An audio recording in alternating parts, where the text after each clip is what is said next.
Please take your seats quickly, ladies and gentlemen. Hi guys, and welcome to OneMinuteTennis.com. In today's session, I want to talk to you about the role of the wrist in the forehand. And I want to show you how by using centrifugal force, you can generate much more power on your forehand.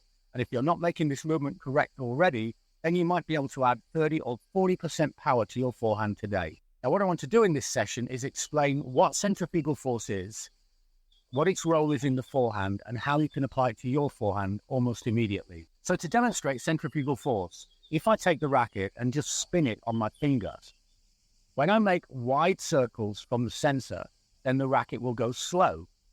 But if I make the center axis smaller, then the racket accelerates. Wider, slower, and closer in, and faster.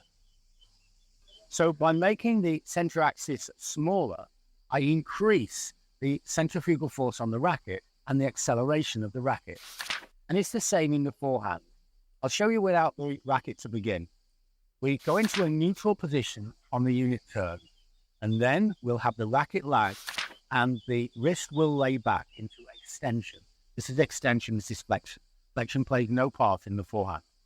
So I have neutral, and now the racket will lag back into extension, and now I want to accelerate through into neutral. Now with the racket, neutral, extension, and neutral. Let me show you what effect that has on the racket and how you can apply it. You see, what a lot of players do is they have extension and they stay in extension all the way through. When you see that from this direction, you'll see that I'm not actually hitting through the ball when I stay extended. I'm hitting across the ball. This is very often caused by the phrase a windscreen wiper forehand. But in with that windscreen wiper motion is the fact that if I'm wiping the window, then the racket doesn't go forwards, it just goes across. And this does not create the maximum amount of power. What I really want to happen is the racket goes neutral position for the wrist, remember, on the unit turn, and then we have extension, and then we go back to neutral. And now the racket is extending through the ball instead of just up the ball. So to do this, I want to focus on the butt cap of the racket. So I go into neutral position and the racket and the butt cap is pointing down and kind of towards me. And then when I have extension, it points to my target. In this case, it's you.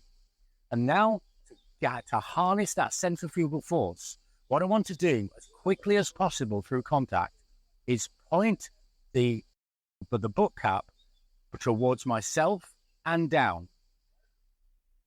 Towards myself and down. And now as I make the stroke, we'll break it up into pieces, unit turn, here, towards myself and down, here, towards myself and down. And see how now I'm projecting the racket through the ball instead of just across the ball. And now we extend further. So we go unit turn, onto the camera, and now we're going to bring the butt cap to myself and down and complete the stroke. To myself, down and complete the stroke.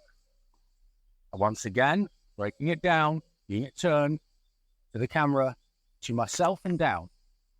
And now we put the whole thing together. So we get our unit turn as quickly as we see the ball. And then as the ball approaches, we want everything to flow together. So I'm going to point the racket butt at the target and then at myself and down.